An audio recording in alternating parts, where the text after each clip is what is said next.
What's happening, boys and girls? How the devil are we? Shanksy here, and welcome to my newest Phasmophobia guide. This time, it is all about the moolah, baby. That is it. We are going to be covering how to make the most money on every single one of your Phasmophobia runs, going over the main objective, the additional objectives, the bone, the Ouija board, and all your photos. Stick around so you can learn how to make that paper. But first, intro.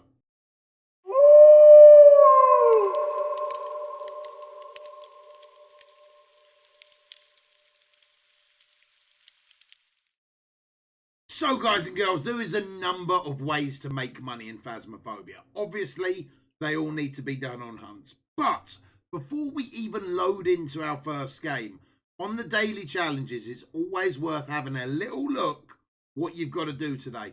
These can vary between taking a photo of the ghost, get X amount of money in photo evidence, get a response from the Ouija board, all of that type of stuff. And some of them can be incredibly simple, such as play with another hunter, survive with the starting items only, discover the ghost type. All of these things are going to give you extra money while you're doing that. So it's always a half decent idea to have your daily challenges, as it were, in the back of your head. Let's be fair, they don't pay a huge amount. Play 3 contracts, $35. Discover the ghost type, $25. Reach 0 sanity, $10. If I've already got everything done on that particular investigation and I'm at 70% sanity, am I going to wait there for that additional time to get an extra $10? Probably not. But if I'm at 10% sanity once I've finished everything, am I going to chill in the house until I hit 0? Absolutely. Why not? $10 is $10 is $10. You know what I'm saying? Right, so when we go through to selecting our lobby, before we even select a job, guys, we want to work out what type of equipment we want to bring with us. Now, to make the most money possible on every single run, to be able to cover your objectives and all that type of stuff, we want to be doing a couple of things. Now, sanity pills, in my opinion, are a must. Are they going to help me make more money? Yes and no. They're not an objective, but they're going to allow me to stay in the building longer, not get hunted as much, and hopefully get the rest of my objectives done. So, we are going to start with 4 sanity pills, 1 thermometer. A thermometer is an objective that will give you additional cash if you find a room below 10. Then, sound sensor, not really worth it in my opinion. 1 motion sensor. You need to be level 8 for the motion sensor, and it's going to cost you $100. But it is an objective, and therefore an extra $10 plus the multiplier on every single event. A strong flashlight, because let's be fair, a normal flashlight is about as much use as a chocolate fire guard. A tripod, if you want, doesn't actually require any money. Smudge sticks are a must. Now, if you're going to put smudge sticks in there, you need a lighter, okay? So if you get that smudge stick objective, you need to have them in there as well. Now, salt is a new objective, so we want to take at least 1 salt. Then we are going to take 2 crucifixes, again, an additional challenge. And then we are going to take at least 1 additional photo camera. Now, you only have 10 pictures in the journal that are going to be able to give you money. Now, if you take 3 photo cameras, you're going to have 15 photos, right? So 5 of them, no matter how good they are not going to get you money. But it is worth keeping in mind, if you take, I don't know, 3 shots on your first camera and you go back out, you might want to switch over cameras for a full roll. So taking an additional photo camera is not a terrible idea, if you add all these things in. So, thermometer, motion sensor, smudge stick, salt, crucifix, lighter, that is going to be enough, including your basic equipment, to get every single objective done that we face. Now, there's some objectives that we're going to push for, some that we're going to, you know what, if they happen, they happen. But that is what you want to be taking. So, let's get into a job. So, first things first, when we are in this job, we're going to have a little look at our objective. Objective number 1, always going to be the same. Work out what the ghost is. We're going to be doing that by collecting evidence. But objective 2, 3, and 4 are always going to be moving. Now, I have done a video on how to get every objective complete, so we're not going to spend too much time on them. But basically, every single objective is worth an additional $10. Then it's going to hit the multiplier. So, on this particular one, we've got smudge sticks, thermometer, motion sensor. super simple, guys. I am going to make sure I get every single one of these done. Now, if I had dirty water, for example, I wouldn't worry about it too much. You know, I'd do what I can in the amount of time that I need to be in there and get out of Dodge. But for this one, easy money, baby. So, for my starting equipment, I have picked a strong flashlight, a photo camera, and the thermometer. That is also one of my objectives, and it's going to help me locate the ghost room. But I'm not actually going to look for the ghost room straight away, guys. No. We're off to find the bone. So, the bone will spawn in on every single map. It is a guaranteed spawn. Now, sometimes it can bug out. It can spawn underneath objects that you can't see under, or underneath objects that you cannot get to, so you won't ever see it. But it's a guaranteed spawn on every single map. Once you find the bone, guys, you want to get a picture of it and then pick it up, okay? So do not pick it up first. Get a picture of it. Boom. That is $5. Then pick it up. Boom. That is an additional $10. I cannot stress enough, guys, how important the bone is when you are trying to get as much money as possible every single run, right? It is basically your fifth objective, without a shadow of a doubt. Now, let's cover pictures a little bit more. Now, in this particular house, I've walked in and straight away I've got running water, I've got doors opening, closing and everything like that. I've got an incredibly active ghost in here. So, lovely of the jubblies, it's actually given us some dirty water. So we're going to go over here and pop, get a snap of that dirty water. That's going to be an additional $5. Now, it's classified as an interaction photo. I have never been able to score more than $30 on a photo run, guys. But that's not to say that's not the case. So it's $5 per interaction shot, but you want to get different interaction shots. $10 for a ghost shot, $5 for the bone picture, $5 for the Ouija board, which we're going to see if we can find, and that's a 33% chance to spawn in on every map. Then you've got your objectives.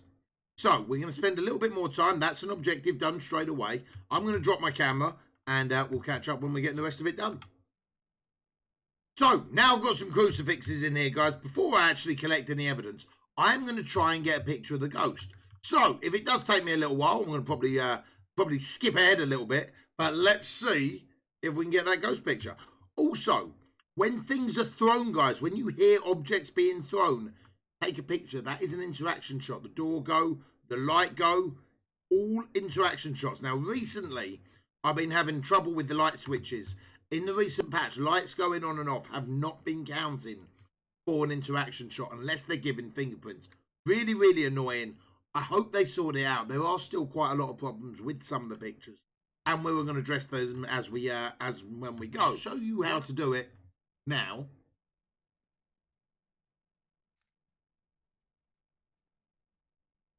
But as you can see, when he turned the light off that time, it actually classified as an interaction shot.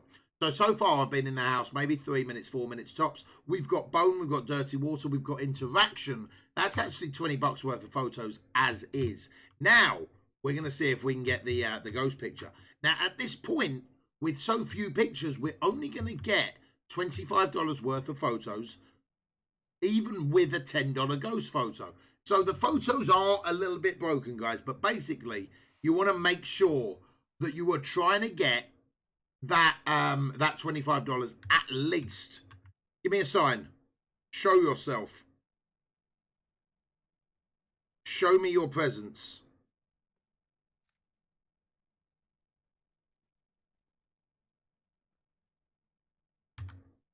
As you can see there, we had literally asked for it to show it its presence, and then it started throwing that away. Now it moved the toothbrush again, but one interaction shot per item for me is normally enough, is what I aim for. But we're still trying to get this ghost photo. It's been incredibly elusive right now. There we go. As if on cue, you absolute beauty. Thank you very much. Now we can go about getting to work. So, as you can see, on an intermediate hunt, objective 1, 2, 3, 4, and the bone all complete, plus $25 worth of photos. That was $10 for the ghost photo. And then we had 3, or I think it was actually 4 different types of interaction shots. And again, it would have been $5 each, but it cuts out at that $25.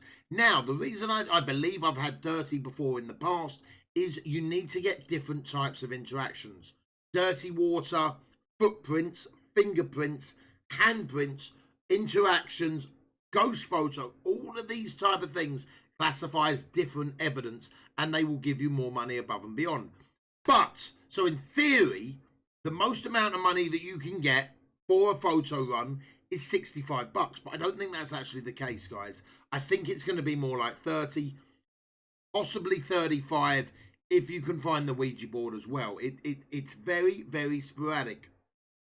Phone evidence is actually huge. It's literally your 5th objective. And insurance, it actually shouldn't have worked out. I didn't die, I didn't lose anything, so I don't really know why that insurance kicks in every now and again. Now, obviously, if this was a high school or an asylum, the money would go up a lot more for Objective 1. Therefore, you'd make a lot more money because of the multiplier hitting in. Now, this was only an intermediate run, guys, that would have, if I wasn't filming a video, probably taken about 5 to 10 minutes tops. And that's solo. So with a group, even quicker when you can all pile in there, get that evidence really, really quickly. Now, the one thing that I will say, and we weren't able to find it on that particular run, guys, is a Ouija board. Now, if you can find a Ouija board, very, very similar, guys, you want to take a picture of it. But it keeps on glitching out. How do you stop it glitching out? Well, I found 2 ways to make sure that you get that Ouija board picture, guys. Either pop it up on a table and take a picture of it. I think what the problem is when it glitches out is it actually goes into the floor slightly, and the camera takes a picture of the floor even though it clearly takes a picture of the Ouija board. So find a table to put it on, turn it on by clicking on it, and then take a picture. Now, if that's still not working for you, you need to throw it, and you need to throw it up against the wall so it's actually like leaning up against the wall. Imagine that's the wall and that's the board then leaning, and you can take a picture of it. It works every single time, guys. And again, that is an additional photo shoot. So that is, without a shadow of a doubt, the way to make the most money. Now, is it the most time efficient way? Is the finding the bone the most time efficient way on the bigger maps? Is finding the board the most efficient way on the bigger maps? Probably not. But, for example, if you are in a group of 4 in an asylum and you start looking for the ghost room, it doesn't hurt to take a section each and quickly try and scan it, right? It doesn't hurt. If you're trying that hard to get the dirty water shot for Objective 2, you may as well go look for the bone instead, because you have definitely got more chance of finding the bone than you have got getting dirty water with a ghost that's not in the bathroom, for example, right? So you're better off searching for the bone. All of these different ways are going to help you earn a lot more cash in Phasmophobia. Guys, I hope that's helped. If you've got any questions at all, please leave them down below. I'll do my best to get back to each and every one of you. But until next time, Ghost Hunters, be smart, be strong, be safe, and I'll see you on the flip side. You take it easy.